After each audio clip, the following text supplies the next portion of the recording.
तो आज हम करेंगे वर्क पावर एनर्जी के 6th लेक्चर की रिवीजन। इसमें सबसे पहले हमने देखा कंजर्वेटिव फोर्स और नॉन कंजर्वेटिव फोर्स के बीच में डिफरेंस।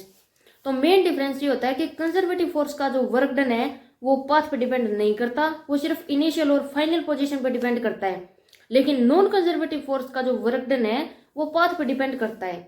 और दूसरा ये होता है कि पोटेंशियल एनर्जी का जो कंसेप्ट है वो सिर्फ कंजर्वेटिव फोर्स के लिए डिफाइन होता है।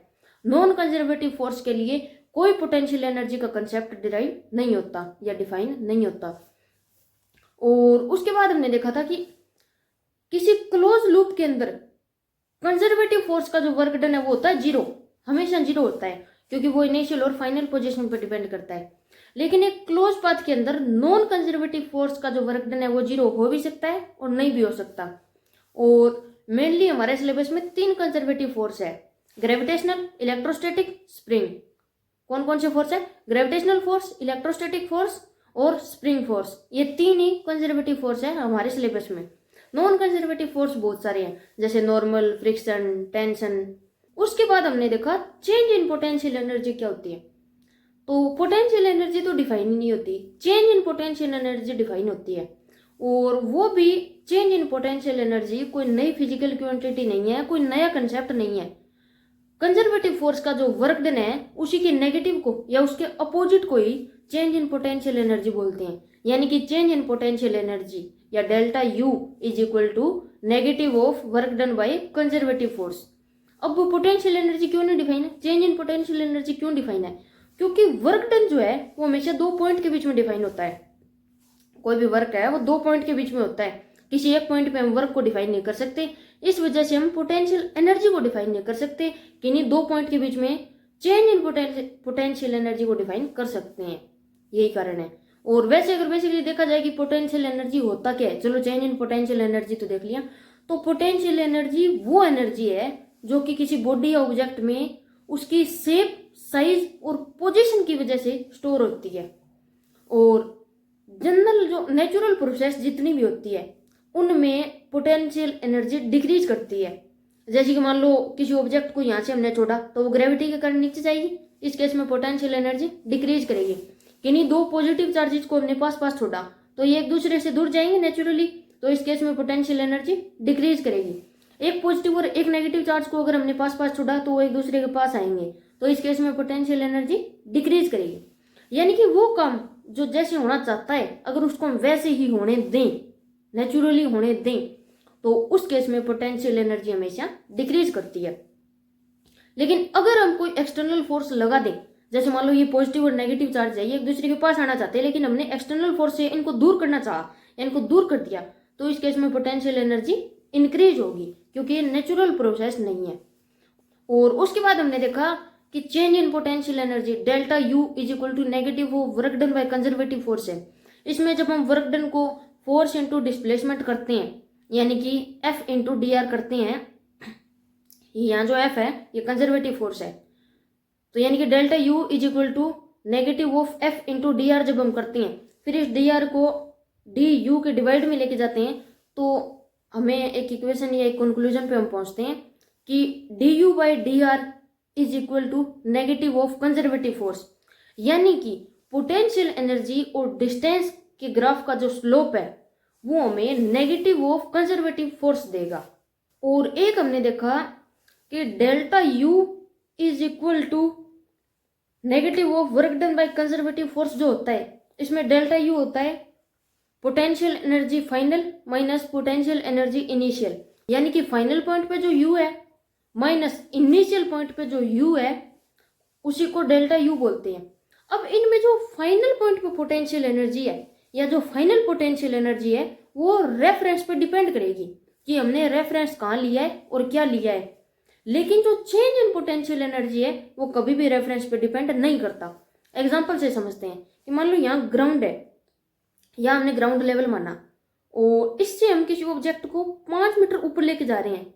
कोई 1 kg का ऑब्जेक्ट है, उसका मास कितना है 1 kg, और कितनी हाइट पे लेके जा रहे हैं 5 मीटर पे, और जी ग्रेविटेशनल कांस्टेंट होता है वो होता है 10। तो अगर हम ग्राउंड लेवल पे 0 माने पोटेंशियल एनर्जी को, यानी कि इनिशियल पोटेंशियल एनर्जी को 0 माने या रेफरेंस को हम 0 ले लें, तो 5 मीटर ऊपर जाने के लिए जाने के बाद पोटेंशियल एनर्जी कितनी हो जाएगी फाइनल, mgh, यानी कि 50 जूल।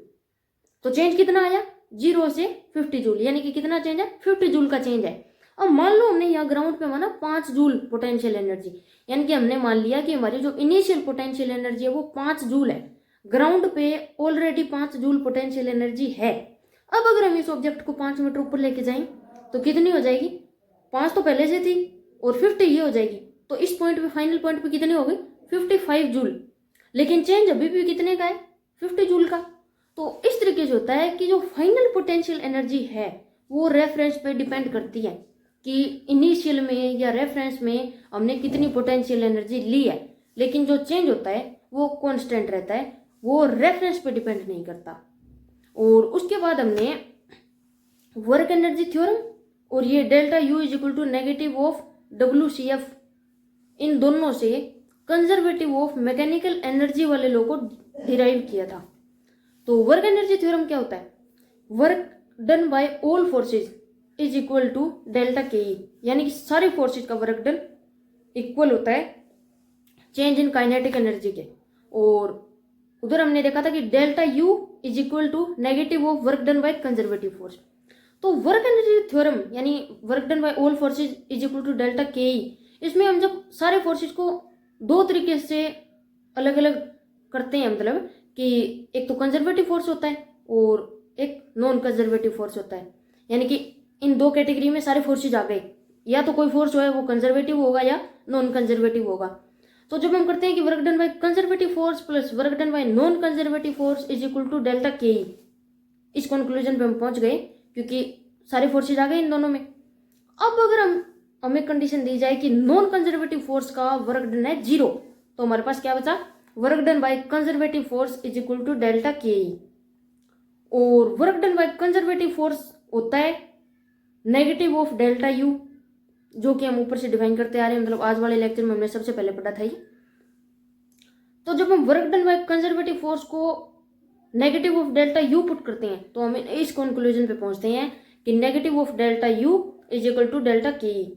और फिर जब हम इसको सोल्व करते हैं या ये नेगेटिव वाले को उस साइड ले जाते हैं, इस टाइप से जब हम फाइनल रिजल्ट निकालते हैं तो हमें मिलता है कि kinetic energy initial plus potential energy initial is equal to kinetic energy final plus potential energy final, यानी इसी को बोलते हैं वर्क एनर्जी थ्योरम।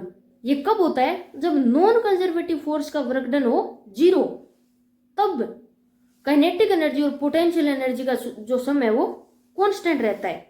तो इस तरीके से हम बोल सकते हैं कि अगर नॉन कंजर्वेटिव फोर्स का वर्क डन कहीं 0 है और उस केस में अगर काइनेटिक एनर्जी इंक्रीज करेगी तो पोटेंशियल एनर्जी डिक्रीज करेगी।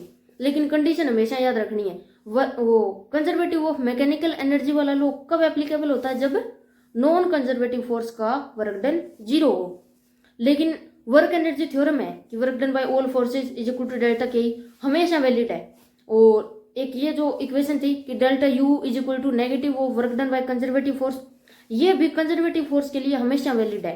लेकिन कंजर्वेशन ऑफ मैकेनिकल एनर्जी यानी कि काइनेटिक एनर्जी और पोटेंशियल एनर्जी का जो सम है वो कांस्टेंट होता है। ये कब एप्लीकेबल है, जब नॉन कंजर्वेटिव फोर्स का वर्क डन 0 हो। और इस लेक्चर में हमने इतना ही पढ़ा था, जो कि हमने ये 4-5 मिनट में सम अप कर दिया। Thank you.